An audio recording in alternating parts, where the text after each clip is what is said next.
Why were most slaves in the New World Africans, especially considering West Africa is thousands of miles away from the Americas and Europe?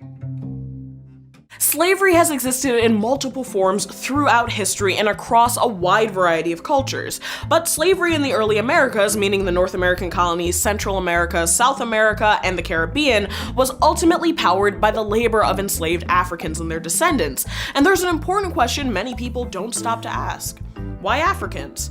There was nothing inherent to the social or psychological makeup of West Africans and their descendants in the 17th through 19th centuries that made them more prone to enslavement. So, to get to the heart of our question, we should first ask ourselves, why did Europeans set out to colonize the Americas to begin with? Okay, so before I dive into the answers to these questions, I think it's important to note that there is no such thing as benevolent slavery, since any system that's predicated on the exploitation and extraction of labor through violence and force cannot be considered fair. However, the purpose of this rough timeline is to sketch a comparison without creating hierarchical values of assessing harm inflicted on enslaved people. To set the scene of the early American colonies, European powers such as Spain, followed by Portugal, the Dutch, British, and French, ventured out in search of conquest and capital. Their early explorations of the Americas, starting in 1492 and continuing up until the 18th century, weren't driven by wanderlust and a desire for adventure, no matter what Disneyfied versions of colonization we learned in the movie Pocahontas. Instead, they were looking for one primary thing: wealth. And this could mean gold and silver, or it could mean land, farmland, and commercial crops. The driving incentive for exploration was to increase European power and to fatten the royal coffers. But initially, slavery was not the source of this wealth. The early Spanish colonists to Central and South America in the 16th century wrested control of silver and gold mines that had been controlled by Incan and Aztec empires. By forcing native groups to extract silver and gold from the mines they had already established, colonists were able to meet their desires for high profits with low labor costs, aka no labor costs, because they weren't exactly intent on paying anyone. And the colonists were brutal. By working native people to death, cutting off limbs if they didn't extract enough materials quickly, or threatening them with murder, the Spanish were able to increase their mining efforts in these regions and to meet their specific demand for increased wealth throughout the 16th century. And despite European expectations, in other regions like North America or the Caribbean, there weren't huge repositories of gold and silver to send back to Europe. But even though there was little precious metal to be found, the monarchies and the early colonists who arrived in these areas were equally intent on yielding high profits. So they turned to crops that yielded high profits like sugar, tobacco, rice, and later cotton.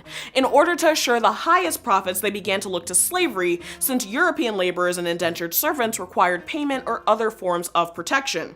So next we have to ask, when did colonists in the Americas turn to the African continent as a site for extracting slaves? The first enslaved Africans arrived in the North American colonies under control by the British, the areas that would later become part of the US, in 1619, when 20 were forcibly transported to Jamestown, Virginia by the Dutch.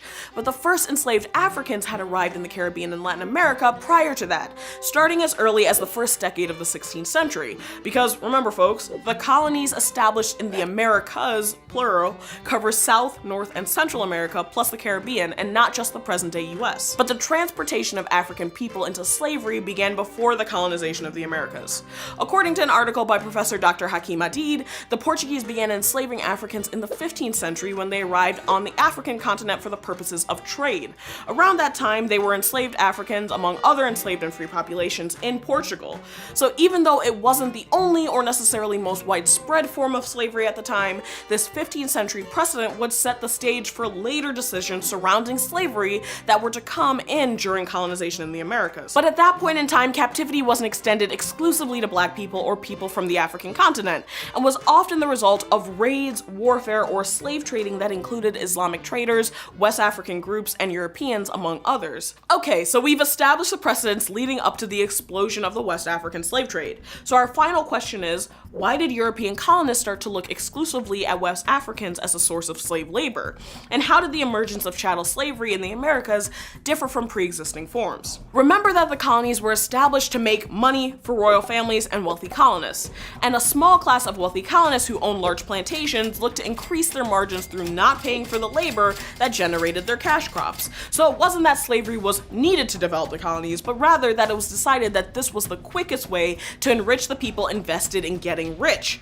Black slaves continued to arrive in the Caribbean, North America, and South America through the 16th, 17th, and 18th century, and it wasn't until the 19th century that slavery began to be eradicated. However, by this point there was a large slave population in the Americas, and the condition of slavery was considered legally hereditary, with children taking the status of their mothers in perpetuity. When Europeans arrived in the Americas, colonists found that the previously established system that relied on enslaving conquered enemies was not functioning for several key reasons. Namely, first, early attempts in the Americas to enslave Native Americans proved difficult because they had familiarity with the terrain of their own nations and land.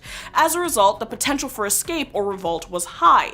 This made using a system of leading raids and then enslaving whoever lost the battle less achievable, since colonists had little to no idea how to survive in these new regions and often fell prey to diseases which Europeans had no immunity to, namely malaria.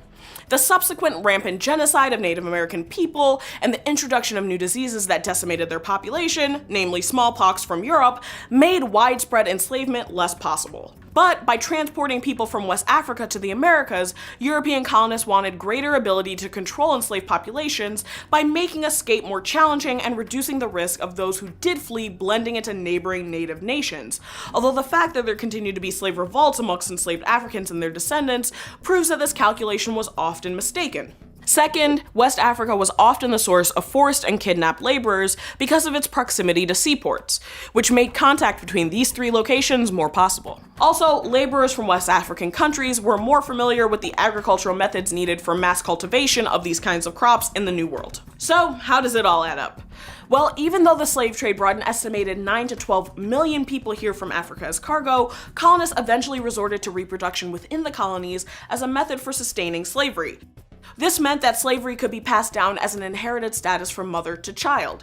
And to justify this never-ending enslavement, we started to see the evolution of false race science and racialization used as a justification for why one group of people, specifically people of African descent, were the only ones who could be enslaved. But this shift erased the reality that prior to turning to West Africa as a labor source, slavery existed across racial lines and was dictated more by battles and military capture than by skin tone.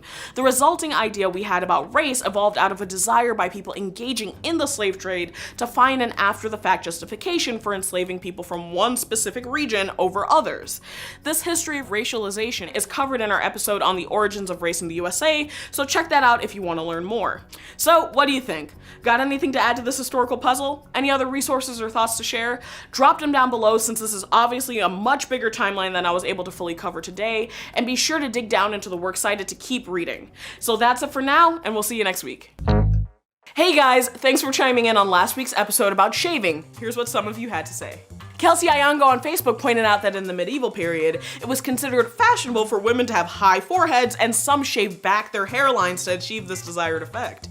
I certainly won't be trying to reach this old school beauty ideal by trimming off my edges, but it does show us how fashion trends and norms have impacted what's considered normal in the world of beauty standards. So thanks for sharing, Kelsey. Cindy Calloway, also on Facebook, noted that as an esthetician, she notes that you pluck chickens but tweeze hair.